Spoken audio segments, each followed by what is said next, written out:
اتخذوا احبارهم ورهبانهم اربابا من دون اللہ. یہود و عیسائیت کی ذلت کے اسباب میں سے ایک اہم سبب یہ بھی تھا انہوں نے اپنے علماء کو، اپنے مشائخ کو، اپنے پیروں کو، اپنے خطیبوں کو، اپنے اماموں کو اتخذوا احبارهم، انہوں نے ان کو اللہ کا اسٹیٹس دیا تھا، اللہ کی حیثیت دیا تھا. اللہ کی حلال کردہ چیز کو ان کے علماء حرام قرار دیتے تھے، وہ اس کو حرام سمجھتے تھے. اللہ کی حلال کردہ چیزوں کو ان کے علماء حرام قرار دیتے تھے اور وہ اس کو حرام سمجھتے تھے.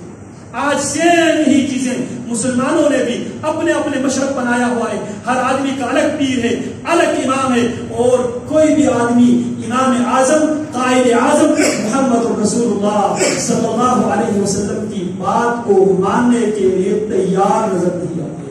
زبان سے کہنے کی ہمت نہیں ہوتی، لیکن زبان حال سے ہم ہر قیمت پہ پیارے پیغمبر کی بات کو مقدم رکھنے کے لیے تیار دکھائی نہیں دیتے.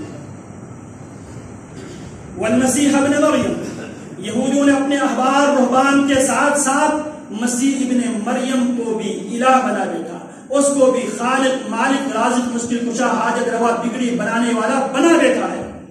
وما امروا الا ليعبدوا الله، حقیقت یہ تھی ان سے اس بات کا مطالبہ کیا گیا تھا، اس بات کا حکم دیا گیا تھا الا ليعبدوا الها واحدا، ان سے بھی مطالبہ یہی کیا گیا تھا.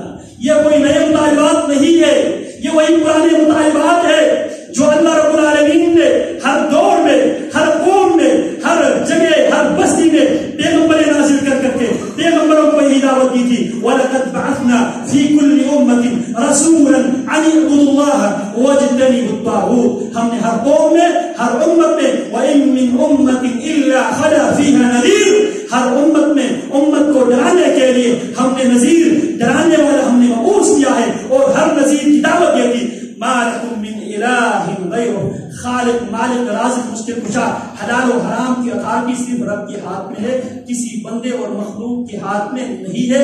اگر جب تم خالق کے مقابلے میں مخلوق کو کھڑے کرو گے تمہاری پر عذاب مسلط ہے. وَمَا أُمِرُوا إِلَّا لِيَعْبُدُوا إِلَٰهًا وَاحِدًا، یہود و نصارہ سے بھی یہی مطالبہ کیا گیا تھا، ایک اللہ کو حاجت روا مانو، ایک اللہ کو مشکل کشا مانو، ایک اللہ کو داتا مانو، ایک اللہ کو گنج بخش مانو، ایک اللہ کو مصیبتوں سے چھٹکارا دینے والا مان جاؤ. وما امروا، ان کو بھی کوئی مختلف حکم نہیں دیا تھا مسلمانوں، ان کو بھی ہم نے یہی حکم دیا تھا لوگوں ایک اللہ کے ساتھ جڑ جاؤ.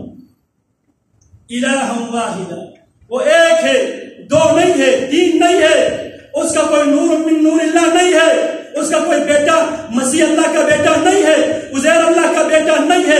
یہ لوگ اللہ کے پارٹنرشپ نہیں رکھتے، یہ اللہ کے پارٹنر نہیں ہے، اللہ وحدہ لا شریک ہے.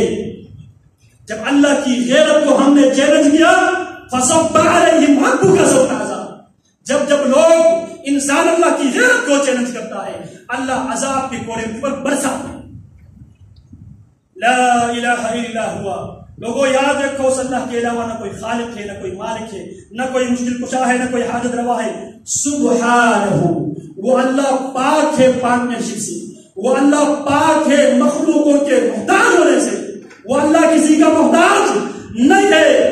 لوگوں اگر اپنی حالات درست کرنا چاہتے ہو تو پہلے عقیدہ درست کرو. عقیدت سے بات نہیں بنے گی. آج القدس سے ہمارا عقیدت ہے لیکن ہمارا عقیدہ نہیں ہے.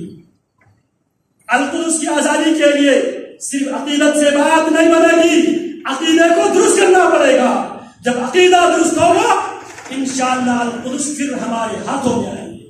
اور جب تک صرف عقیدت پہ کام نہیں چلے گا تو لہذا القدس کی حالات امت کو یہ آئینہ دکھا رہا ہے.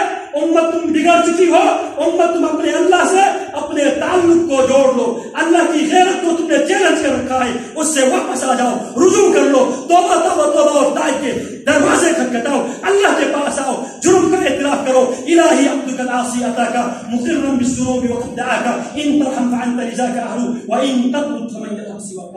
اللہ ہم تیرے نافرمان بندے ہیں، اللہ ہم اپنے جرم کی اعتراف کرتے ہیں. الہی عبدک العاصی مقرا بالذنوب وقد دعاک، اللہ ہم اعتراف کرتے ہوئے تیرے دربار میں حاضر ہوئے ہیں، توبہ تائب ہونے کی نیت سے آئے ہیں. اللہ ہماری حالت پہ رحم کر دے. اللہ ہمیں صحیح عقیدہ سمجھنے کی توفیق عطا فرمائے، صحیح عقیدے کو اپنانے کی توفیق توفیق عطا فرمائے. پھر اس صحیح عقیدے کی بنیاد پہ القدس کے اوپر اللہ کی کبریائی کی آواز، اللہ کی کبریائی کی آواز بلند کرنے کا اللہ توفیق عطا فرمائے. اللہ رب العالمین ہمیں اپنے عقیدے کو درست کرنے کی توفیق عطا فرمائے. محترم سامعین، یہ جو کچھ ہو رہا ہے یہ ہمارے جرائم کی وجہ سے ہے، ہماری وجہ سے ہے. وما ظلمناهم ولكن كانوا انفسهم يظلمون. یہ اللہ کا قانون اور اصول اور سنت رہی ہے. وما ظلمناهم، ہم نے کبھی بھی انسانوں پہ ظلم نہیں کیا. ولكن كانوا انفسهم يظلمون، انسان ہی در حقیقت اپنے اوپر خود ظلم کرنے والے. واپسی کا راستہ انہی آیات کو مد نظر رکھتے ہوئے اقبال نے کہا تھا خدا نے آج تک اس قوم کی حالت نہیں بدلی، نہ ہو جس کو خیال اپنی حالت بدلنے کی. اب اگر القدس کے لیے حقیقی معنوں میں ہم عقیدت رکھتے ہیں تو ہمیں اپنے عقیدے کے اندر تبدیلی لانا ہوگا، اسی عقیدے کو اپنانا ہوگا جس عقیدے کے بنیاد پر، جس عقیدے کے پرچم تلے عمر ابن الخطاب نے سن 16 ہجری کو القدس کو مسلمانوں کی کسٹڈی میں لیا تھا. مسلمانوں کی کسٹڈی میں لے کر سب سے پہلا کام کیا کیا تھا؟ آذان بلالی سے کام کا آغاز ہوا تھا. اللہ کی کبریائی کو، القدس کی سرزمین میں اللہ کی کبریائی کو، اللہ کی وحدانیت کو، اللہ رب العالمین کی مشکل کشائی، حاجت روائی کا پرچم گانا تھا.